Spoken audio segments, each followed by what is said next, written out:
Queridos irmãos e amigos, abramos a palavra de Deus na carta de Paulo aos Efésios, capítulo 5, e leiamos do verso 15 até o verso 17, 3 versículos do capítulo 5 da carta aos Efésios, dando continuidade à nossa série de mensagens nessa carta do apóstolo Paulo.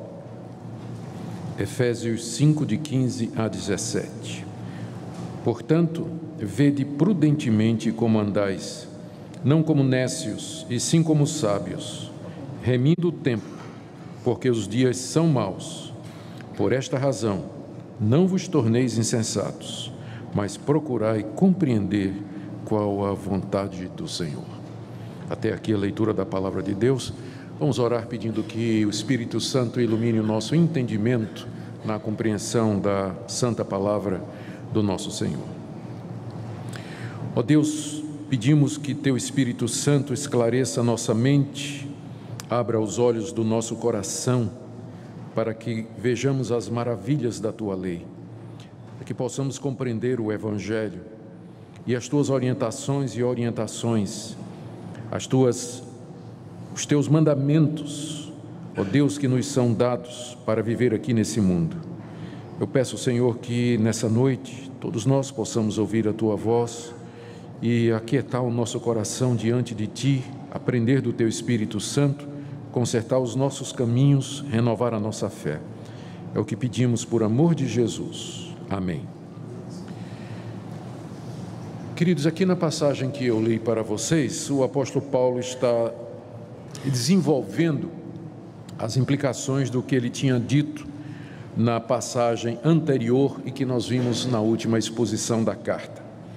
Se vocês se recordam do capítulo 5, do verso 7 até o verso 14, que foi o tema da nossa última mensagem, o apóstolo Paulo estava ensinando que os cristãos não deveriam ser nem participantes e nem cúmplices nas obras dos filhos das trevas. Ao contrário, eles deveriam reprovar estas obras, não deveriam nem mencioná-las em suas conversas, quando possível, denunciá-las publicamente para que elas se mostrem como realmente são, e que a igreja deveria, para isso, se levantar de entre os mortos. Verso 14, por isso diz: desperta, ó tu que dormes, levanta-te de entre os mortos e Cristo te iluminará. A igreja que se levanta de entre os mortos, que sai do seu sono de letargia, é iluminada por Cristo e então ela pode ser luz no meio de um mundo tenebroso. Foi isso que nós vimos na última mensagem. E agora, diante do desafio de ser luz em meio às trevas, que foi o que Paulo ensinou, ele orienta os cristãos a que não vivam, portanto, note que o verso 15 começa com um portanto, ou seja, ele está introduzindo as consequências do que ele falou. Ele diz que nós, à luz do que foi dito, não devemos viver como tolos, não devemos viver como nécios, como insensatos, é o verso 15, mas como sábios, o que implica em duas coisas. Nós temos que remir o tempo, verso 16, e procurar compreender a vontade de Deus aqui nesse mundo, que é o verso 17. Então, hoje à noite o meu tema é exatamente esse, que nós devemos andar nesse mundo como pessoas sábias e não ser insensatos e tolos, depois que já temos conhecimento, ou tendo tido conhecimento de quem é Deus e o que Ele deseja de nós. Vamos então, queridos, em primeiro lugar para o verso 15, examinar essa orientação do apóstolo Paulo. Vede prudentemente como andais, não como nécios e sim como sábios. Quando ele diz, vejam como vocês andam, o andar aqui é uma metáfora para o nosso viver, não é? Ele está dizendo, vejam como vocês vivem, prestem atenção na vida de vocês, aí tudo que está compreendido nisso. A vida é um caminhar, não é? Nós temos noção dessa ideia no nosso coração. Nós sempre olhamos para o futuro, conhecemos o passado, que já foi, estamos no presente e o futuro está diante de nós. Então, nós temos consciência que nossa vida é uma caminhada, estamos sempre em movimento, sempre andando. Por isso que na Bíblia, e por outras razões, na Bíblia, a vida ou o viver é descrito às vezes. A razão que o primeiro nome que deram para a igreja não foi de igreja cristã, mas lá no livro de Atos, a primeira designação da igreja é aqueles que eram do caminho. O caminho, o cristianismo era visto como um caminho, ou seja, é uma maneira de viver, é uma maneira de ser.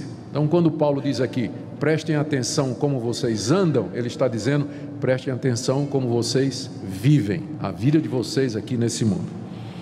E quando ele diz, no verso 15, vede prudentemente como andais, o ver aqui significa observar, não é? Não é só dar uma olhada assim rápida, mas é prestar atenção, examinar detalhadamente a nossa maneira de viver. Infelizmente a nossa tradução, eu entendo até porque que eles fizeram isso, traduziram a palavra prudentemente como prudentemente, mas a palavra no original grego quer dizer acuradamente ou de maneira exata. É como se Paulo dissesse assim: prestem atenção para que vocês andem exatamente de acordo com aquilo que Deus revelou, com a vontade do Senhor, que é o que ele vai dizer mais adiante.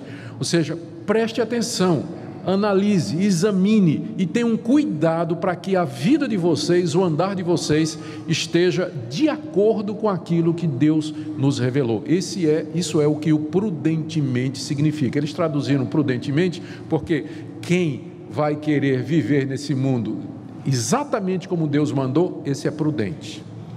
É o que diz o livro de Provérbios, que o temor do... Então, é prudente porque ele vai examinar a sua vida e vai conformá-la à luz da palavra de Deus, vivendo rigorosamente de acordo com o que Deus manda, com o que Deus nos diz.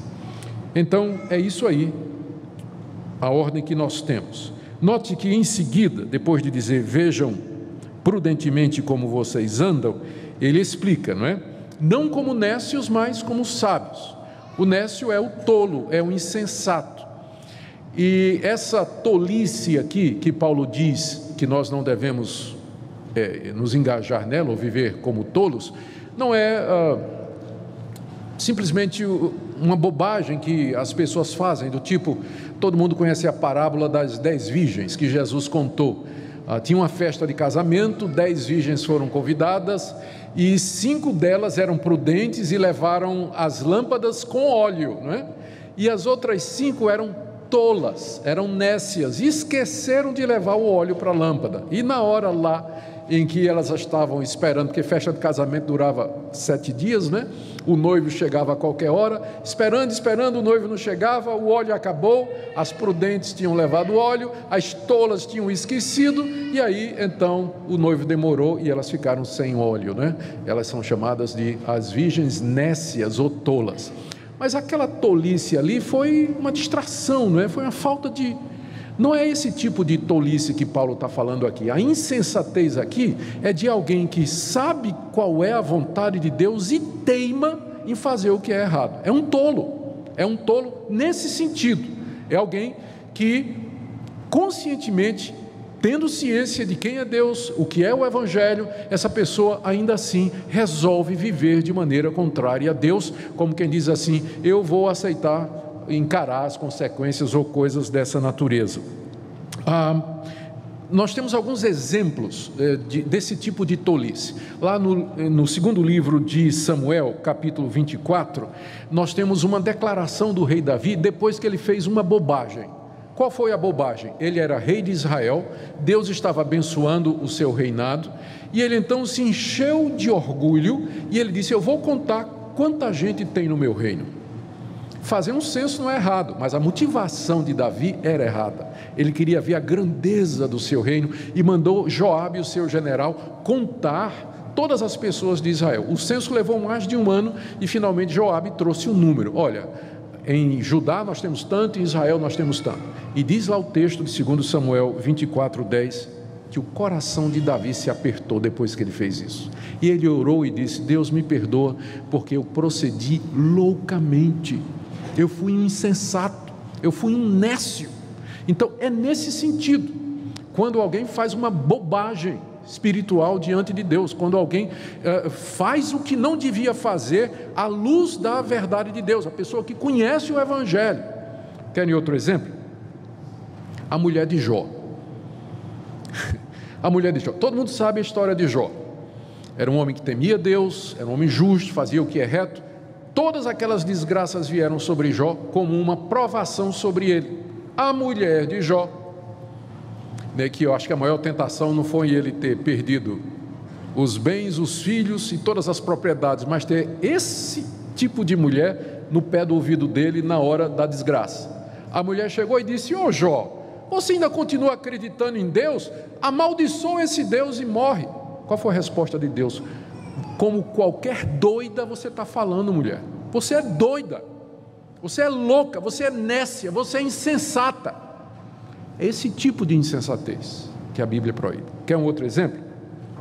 Lá no segundo livro de Samuel, nós lemos a história de um homem chamado Nabal. Nabal era um homem muito rico, era um homem poderoso, casado. Aqui já é o contrário, né? Jó era um homem sábio, casado com uma doida. Nabal era doido, mas era casado com Abigail, que era uma mulher sensata. Davi mandou os servos a Nabal dizendo: meus soldados protegeram você durante todo o ano dos ladrões, então manda uma oferta para nós aqui, manda cabrito, o que você tiver, ovelhas e tudo. Aí Nabal disse: que coisa nenhuma, quem é Davi? Rei mesmo é Saul, esse Davi é um servo que fugiu do seu senhor. E Davi veio disposto para matá-lo, quando Abigail se interpôs diante dele e disse: não faz isso. Você sabe o que é que o nome Nabal significa? Louco. Ele é um tolo, ele não entendeu o risco em que ele estava se metendo quando ele tomou essa decisão. O nome dele significa isso, loucura. Nabal é o seu nome. Então, quando a Bíblia diz aqui: vejam, com prudência como vocês andam, não como nécios, não como tolos, não como insensatos. Esses exemplos aqui nos ajudam a entender que o apóstolo Paulo está dizendo: não seja bobo, não seja tolo, não seja insensato. Você conhece a palavra de Deus, você conhece a verdade de Deus, você foi instruído na palavra de Deus. Não tente a Deus, não desafie a Deus, não arrisque, não tome decisões arriscadas, não faça escolhas loucas. Não andem como tolos, porque o pecado será castigado, porque toda obediência terá a justa, desobediência terá a justa retribuição. Em contraste, ele diz: andem como sábios. O sábio aqui não é a pessoa culta, intelectual. Durante 10 anos eu fui chanceler da Universidade Mackenzie e convivi com gente extremamente culta. PhD, DDD, OTD, ODD, TNT, o que você imaginar de título de doutor obtido no exterior, no Brasil, tudo. Gente top, pesquisador do CAPES, mas cuja vida pessoal completamente destruída. Já ia no 5º mandamento, ou casamento, os filhos completamente transviados, longe, fora do convívio, a vida pessoal completamente arrasada. Uma pessoa pode ter títulos, ela pode ter cultura, ela pode ter sabedoria nesse sentido, mas ser um tolo na vida prática. A sabedoria que Deus fala aqui, não seja tolo, mas seja sábio, é a sabedoria prática que você encontra no livro de Provérbios. O sábio teme a Deus, ele se desvia do mal. Ser sábio é você andar nesse mundo de acordo com a palavra de Deus, é você temer a Deus e levar Deus em consideração. Toda vez que você vai tomar uma decisão, toda vez que você vai fazer uma escolha, essa é a sabedoria. E nesse sentido você vai encontrar muita gente iletrada, mas que é sábia, e muita gente culta, mas que é nécia, tola, boba, insensata, jogando fora a sua vida. Então aqui está, é assim que nós devemos andar, prudentemente, como sábios e não como tolos, nos ensina o apóstolo Paulo no verso 15. Em seguida, ele coloca 2 orientações relacionadas com isso. A primeira delas está no verso 16, remindo o tempo, porque os dias são maus. Algumas observações aqui. Primeiro, tempo aqui, remindo o tempo, porque os dias são maus. O tempo aqui não é o tempo do relógio, o tempo cronológico. Muita gente olha para essa passagem e pensa que Paulo está dizendo o seguinte: não perca tempo, né? Trabalhe, né?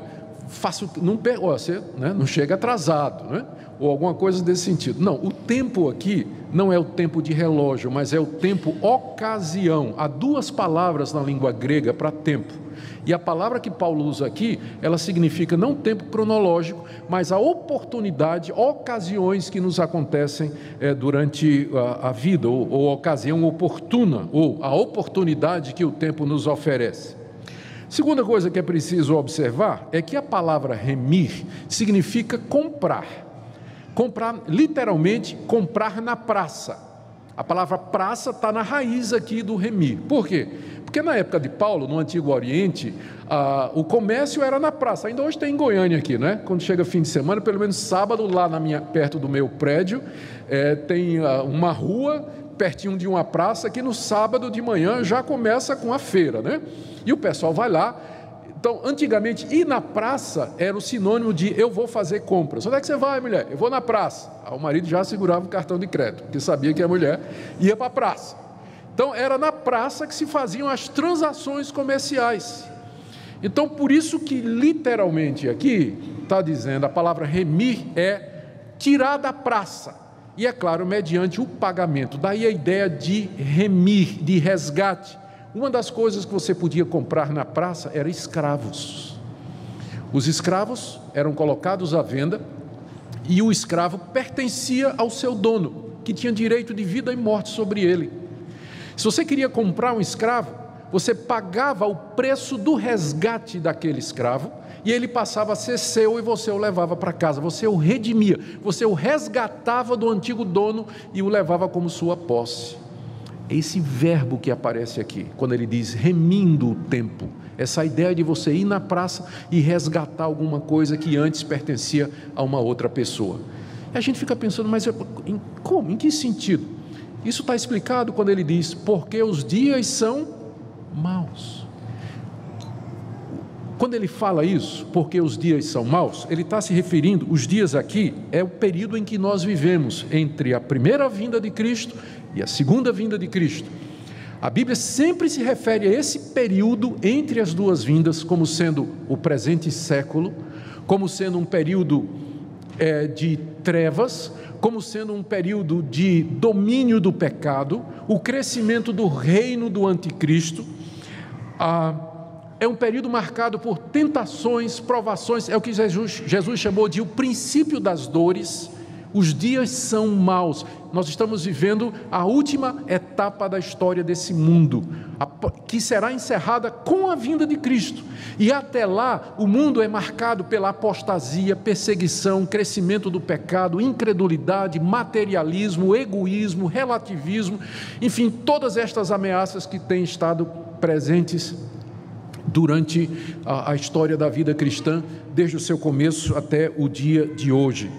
Então, os dias são maus, eles são marcados pelo pecado. Cada dia traz a sua tentação, como Jesus disse, basta cada dia o seu mal. Cada dia traz a sua tentação, a sua provação, a sua dor e o seu sofrimento. Então nós vivemos numa época em que todos os dias são maus.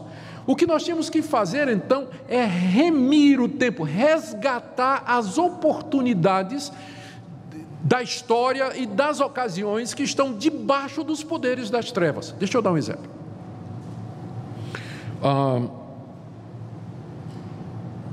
Você está sendo oprimido no trabalho. Isso é uma coisa má. Isso faz parte dos dias maus. Mas você usa esse momento e o transforma para o bem, para dar testemunho de Cristo. Você foi traído pelo seu amigo, traição faz parte dessa vida, mas você usa esse momento, você resgata essa ocasião, e você a usa para fazer o bem. Você está com problemas no trabalho, você está com crise na família, você está com, os seus negócios não vão bem, os dias são maus, mas você redime o tempo, você resgata essa situação e a transforma em alguma coisa para a glória de Deus. Ou seja, o cristão, ele não é escravo do tempo, no sentido de que ele está sendo levado pela história, mas ele pode redimir o tempo, ele é o Senhor do tempo, ele pode, pela graça de Deus, dizer: eu não vou deixar essa situação destruir a minha vida ou roubar a minha paz, mas eu vou usar essa ocasião para a glória de Deus e para fazer o que é certo. É isso que significa remir o tempo, você usar as oportunidades para fazer o bem, proclamar o Evangelho, glorificar a Deus, ajudar as pessoas, dar testemunho cristão, em vez de você se deixar levar pela amargura, pela tentação, pela mágoa, pela raiva, pela decepção, pela tristeza. Você transforma, redime, resgata as ocasiões de debaixo do poder das trevas e usa para a ocasião de difundir a luz. É claro que isso só é possível por causa de Jesus Cristo, porque Ele veio na plenitude dos tempos, Ele é a consumação do tempo desse mundo, nele todas as coisas se concentram, e nós estamos unidos a Cristo pelo Seu Espírito, e pela Sua graça, nós podemos ser agentes transformadores daquilo que acontece ao nosso redor, em vez de cedermos, em vez de nos rendermos, em vez de sermos levados pelos dias maus ao nosso redor. A segunda orientação que Paulo nos dá, voltando aqui para o nosso texto, está no verso 17: por esta razão não vos torneis insensatos, mas procurai compreender qual a vontade de Deus. Ele tinha dito no verso 15 que nós temos que andar prudentemente nesse mundo, não como necios, assim como sábios. E ele explica no verso 16: fazemos isso remindo o tempo, porque os dias são maus. E no verso 17, procurando compreender qual a vontade do Senhor. Ele começa o verso 17 dizendo: não se tornem insensatos, né? Em consequência de tudo que ele diz. Por esta razão, porque os dias são maus, não sejam insensatos. O insensato é o contrário daquele que redime o tempo, né? O tolo é aquele que vai de acordo com os dias maus. Não se tornem insensatos porque os dias são maus. Ao contrário, ele diz aqui: procurai compreender qual a vontade do Senhor. A vontade do Senhor aqui não é aquela direção particular, especial, que conta os detalhes de nossa vida e que muitas pessoas buscam obter de Deus diariamente. Eu sei que Deus nos guia, que Deus nos orienta, Deus não está mudo, Ele nos fala, Ele se comunica conosco e Ele, através das circunstâncias, através do conselho de amigos, de falar ao nosso coração, Ele pode nos dar direção aqui nesse mundo em determinadas circunstâncias. Mas não é sobre isso que Paulo está falando aqui. Quando ele diz procurar e compreender qual é a vontade do Senhor, ele está se referindo àquela vontade revelada, aquilo que Deus, o Senhor Jesus, já nos disse que é a vontade dele. E um exemplo disso é só você voltar às páginas da carta aos Efésios, onde Paulo, inspirado pelo Espírito Santo e por ordem do Senhor, disse qual é a vontade dele. Por exemplo: deixe a mentira, fale a verdade, quem furtava não furte mais, não sai da vossa boca nenhuma palavra torpe, e aí vai. Todas aquelas orientações que foram dadas aqui na carta aos Efésios, por exemplo, é aquilo que Deus nos revelou, qual é a sua vontade.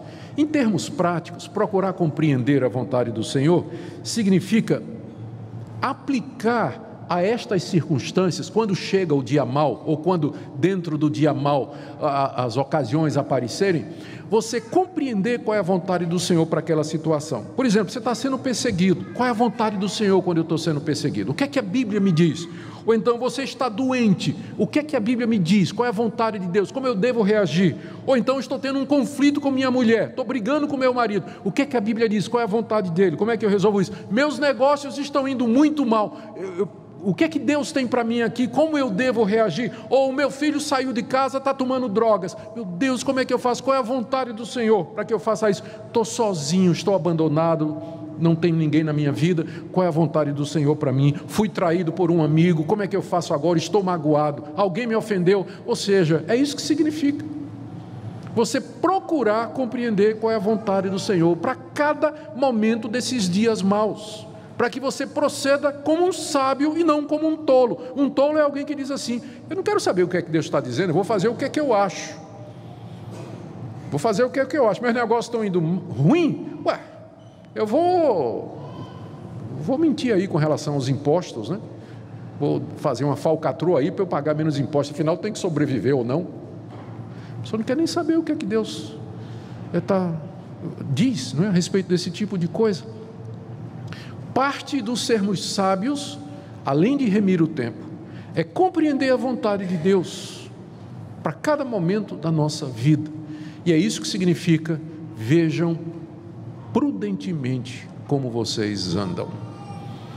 O andar de vocês tem que ser um andar prudente, acurado, exato, que bata com essa vontade revelada de Deus. Para isso vocês têm que remir o tempo, porque os dias são maus, e procurar compreender qual é a vontade do Senhor.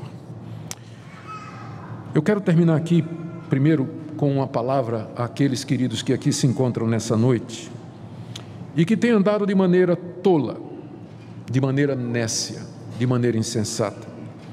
Você que tem desperdiçado sua vida, jogando fora as oportunidades de fazer o bem, você que tem feito escolhas tolas, procedendo como um bobo e trazido consequências para a sua vida, você que hoje está colhendo as consequências das suas escolhas erradas e insensatas, eu queria dizer que nessa noite Deus lhe oferece perdão mediante Jesus Cristo. Que o nosso Deus, que é o Senhor do tempo, Senhor da história, que domina as circunstâncias, que guia a vida pela sua providência, é o Deus que quer ensinar você a ser sábio. E nunca é tarde para você deixar de ser bobo e aprender a sabedoria que vem do alto. E o nosso Deus, Ele tem prazer em nos dar a sua sabedoria. No livro de Provérbios está dizendo que a sabedoria clama e diz: ouçam, me convidem para a sua casa. E Deus nessa noite nos chama para sermos sábios. Se você está nessa situação, eu queria que hoje à noite fosse uma noite em que você dissesse: Deus, eu tenho sido um bobo, eu tenho vivido de maneira descuidada, tenho sido levado pelos dias maus, eu tenho vivido como um tolo diante de Ti. Mas nessa noite eu quero pedir perdão ao Senhor, me reconciliar contigo e pedir que o Senhor me dê essa sabedoria que vem do alto, para que eu possa remir o tempo, para que eu possa compreender a Tua vontade em toda e qualquer situação. E eu lhe digo, querido, nosso Deus está pronto a lhe perdoar, a lhe dar um novo começo, a desfazer o nó e a armadilha em que você se meteu pela sua insensatez e fazer de você uma pessoa sábia, que possa ser uma bênção na vida de muitos. Minha segunda palavra é para os que estão aqui nessa noite, que gostariam de todo o coração de compreender qual é a vontade do Senhor e remir o tempo. Pastor, como é que eu faço isso? O apóstolo Paulo nos dá a resposta na carta aos Romanos, capítulo 12, quando ele diz assim: não vos conformeis com este mundo, mas transformai-vos pela renovação da vossa mente, para que possais compreender qual é a boa, perfeita e agradável vontade de Deus. Para que você viva de maneira acurada, de acordo com a palavra de Deus, você tem que dedicar tempo a ler essa palavra. Você tem que dedicar tempo a meditar nela, a estudá-la. Não só isso, mas a comparar a sua vida com a palavra. Isso que meditar significa. Tomar propósitos de que você vai obedecer o que a palavra de Deus está fazendo, está dizendo. Gastar tempo em buscar a Deus e pedir a Deus que Ele dê sabedoria. Lembra que Ele atendeu a oração de Salomão e deu sabedoria a Salomão. E por último, talvez aqui hoje à noite haja pessoas que ainda não se submeteram a Cristo Jesus. Talvez haja nessa noite, queridos amigos que aqui estão e que sempre viveram por sua própria conta. Deus é apenas uma ideia. Não estou dizendo que você não acredita em Deus, mas o quanto Deus de fato faz parte da sua vida. As pessoas se lembram de Deus assim, não é? Quando estão desesperadas e correm a Deus. Se alguém perguntar se você acredita em Deus, é claro que eu acredito. 98% dos brasileiros dizem acreditar em Deus. Mas o quanto realmente a vontade de Deus faz parte da sua vida? Você procura e diz assim: Deus, o que é que o Senhor quer que eu faça? Eu quero viver de acordo com o Senhor. Deus, perdoa os meus pecados. Deus, me ensina a respeito do Teu Filho Jesus Cristo. Eu quero viver para a Tua glória. Uma vida que não é vivida sabiamente e prudentemente, ela vai ser contada com os tolos que receberão a consequência do seu pecado. Mas hoje à noite você pode dizer: sim, Senhor, eu quero conhecer a Jesus Cristo, porque nele estão escondidos todos os tesouros da sabedoria. Eu quero viver para Ele e para a sua glória. Que Deus permita que hoje à noite você tome essa decisão.